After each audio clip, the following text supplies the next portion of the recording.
Olá, tudo bem? Hoje iremos aprender sobre os inquéritos alimentares. E aí, você já ouviu falar? Você é nutricionista e estudante de nutrição? Não? Então bora lá que a gente vai conhecer todos os inquéritos alimentares. O que seriam esses inquéritos alimentares? São procedimentos metodológicos onde se obtém informações quantitativas ou qualitativas sobre o consumo alimentar de indivíduos, grupos e populações. É um instrumento fundamental para avaliação e pode avaliar tanto o consumo atual quanto o consumo pregresso. Então, eu vou mostrar para vocês quais são os retrospectivos, que coletam as informações do passado, tanto imediato quanto de longo prazo, e os prospectivos, que coletam informações atuais ou presentes. Os retrospectivos, a gente pode citar o recordatório 24 horas, o questionário de frequência alimentar e o histórico alimentar. No prospectivo, a gente pode citar o registro alimentar estimado, registro alimentar pesado e análise em duplicata. Bora lá conhecer cada um deles? O que seria o recordatório alimentar de 24 horas? Informações sobre o consumo atual, quantitativo e retrospectivo do nosso paciente. O paciente vai descrever e quantificar todos os alimentos e as bebidas ingeridas no período anterior à entrevista. Então, é antes da entrevista, né? Antes do atendimento, enfim. Que podem ser as 24 horas precedentes ou, mais comumente, o dia anterior. A qualidade da informação dependerá da memória, então o paciente tem que lembrar de todas as refeições do dia anterior, das últimas 24 horas. O paciente tem que cooperar, falar a verdade, como foi. E o profissional também, né, tem um diferencial. Ele tem que ter um diálogo onde não vai superestimar esse paciente, não vai, é, fazer com que esse paciente fale o que a gente quer ouvir, né? Influenciar esse paciente. Então, o diálogo e uma boa comunicação é essencial para o profissional. Crianças menores de 2 anos, o responsável deve ajudar, e maior de 12 anos pode responder a entrevistas sem a ajuda dos adultos. Idosos, geralmente pode ocorrer erros de relatos do consumo, né? Devido à dificuldade em se recordar como foi as últimas 24 horas, o que comeu, no dia anterior, devido a problemas de memória, da idade mesmo. E o recordatório 24 horas, né, pode auxiliar na estimativa das porções consumidas. Recomenda-se que o nutricionista utilize álbuns fotográficos e medidas caseiras, para a gente demonstrar, né, de acordo com essas imagens, qual foi o tamanho da porção, qual foi a medida caseira utilizada e mostrar, a fim de aumentar a confiabilidade dos dados. Algumas técnicas de abordagem podem ser incorporadas para a gente garantir que seja uma informação fidedigna. Solicitar que o cliente liste de maneira livre todos os alimentos e bebidas que consumiu no dia anterior à entrevista, sem interrupções, evitar subrelatos. Obter o registro das medidas caseiras e os detalhes de preparo dos alimentos e acréscimos de ingredientes e retornar ao início da lista e fazer uma revisão final.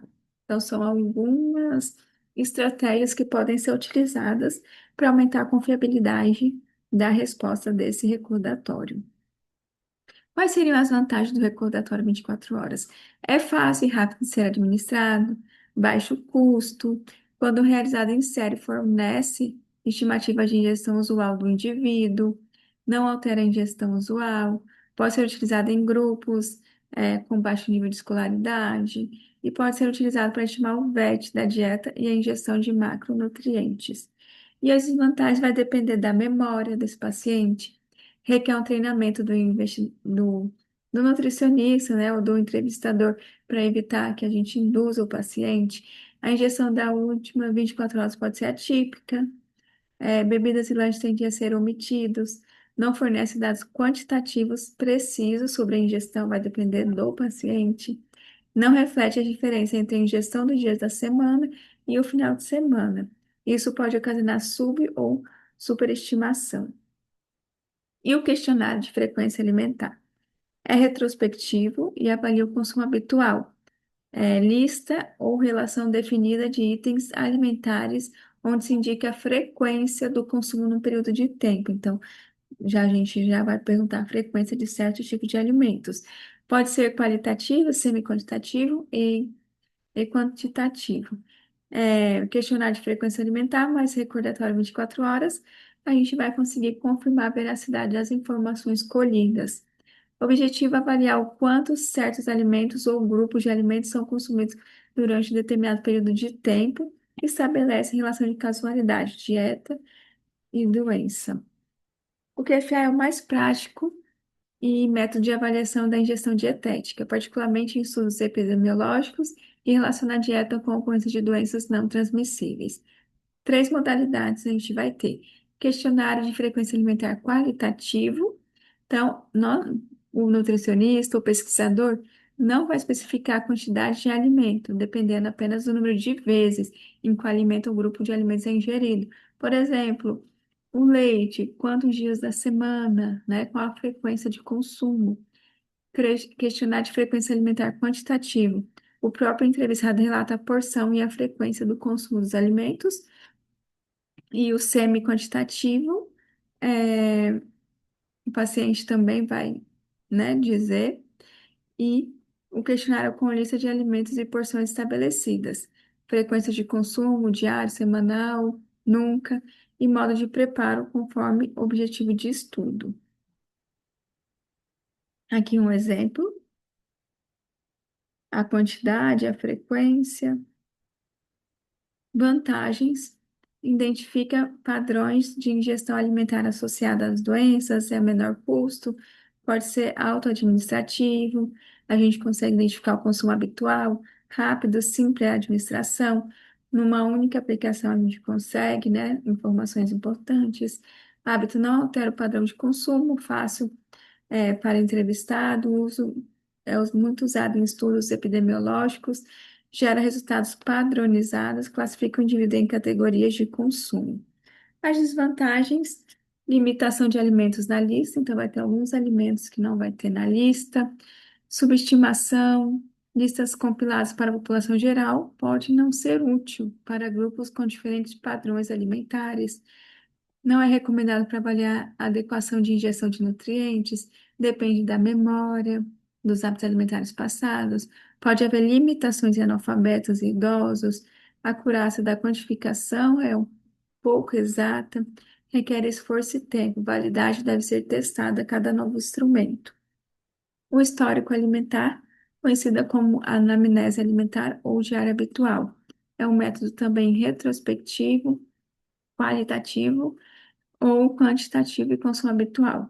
Método de escolha para a primeira consulta consiste de uma extensa entrevista com o propósito de gerar informações sobre os hábitos alimentares atuais e passados. São coletadas informações sobre o número de refeições, apetite, preferência e aversões alimentares, uso de suplementos, condições socioeconômicas, exercício físico, etc. Então, vai ser composta pelo recordatório 24 horas, lista de alimentos consumidos e o registro alimentar.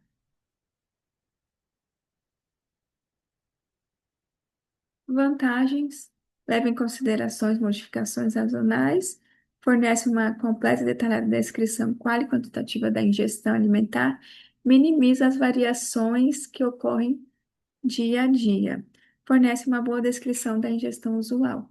E as desvantagens: requer um nutricionista altamente treinado, depende da memória e exige tempo. E os métodos prospectivos, a gente vai ter registro alimentar ou diário alimentar. A gente vai conseguir identificar a ingestão atual e quantitativo. O registro diário é feito pelo próprio indivíduo responsável pelo consumo alimentar. Individual ou populacional, período de tempo previamente determinado. Descrição detalhada sobre os tipos e as quantidades de alimentos e bebidas consumidas, assim como suas porções, tipos, receitas, preparações, durante um período de tempo. Intervalo de tempo de 3, 5 ou 7 dias. A aplicação do registro independe dos dias selecionados, deve ser dias alternados e aí também abrange um final de semana. O diário alimentar pode ser aplicado de duas formas. Registro estimado do tamanho da porção consumida, de acordo com as medidas caseiras. Registro pesado do que for posto no prato e das sobras. Ambos os casos, o indivíduo registrará de forma detalhada o nome da preparação, a marca do alimento e a forma de preparo. O registro deve ser feito após cada horário de refeição, a fim de evitar falhas, da memória do indivíduo. Vantagens não depende da memória, porque o paciente consumiu, já vai anotar. Proporciona maior acurácia e prescrição quantitativa dos alimentos, identifica o tipo de alimentos e preparações, o horário das refeições em tempo real, né? Útil em estudos de intervenção. Desvantagem pode interferir no padrão alimentar. Eu vou comer certo porque eu tenho que anotar. Requer tempo. Exige que o indivíduo saiba ler, escrever. A subestimação é comum. Existe alto nível de motivação e colaboração. E apresenta dificuldade para estimar a quantidade ingerida, dependendo do paciente. Análise da duplicata das porções. O entrevistado faz uma duplicata dos alimentos ingeridos nas respectivas refeições em outro prato, em quantidades exatamente iguais à do seu consumo, para serem posteriormente analisadas em laboratório. Análise bromatológica dos alimentos consumidos, alta exatidão, limitado pelo seu alto custo e pela dificuldade operacional, baixa adesão. Valoriza a ingestão ritual. Então, é um pouco mais complicado, né? Exige uma análise, enfim. Então, não é muito indicado.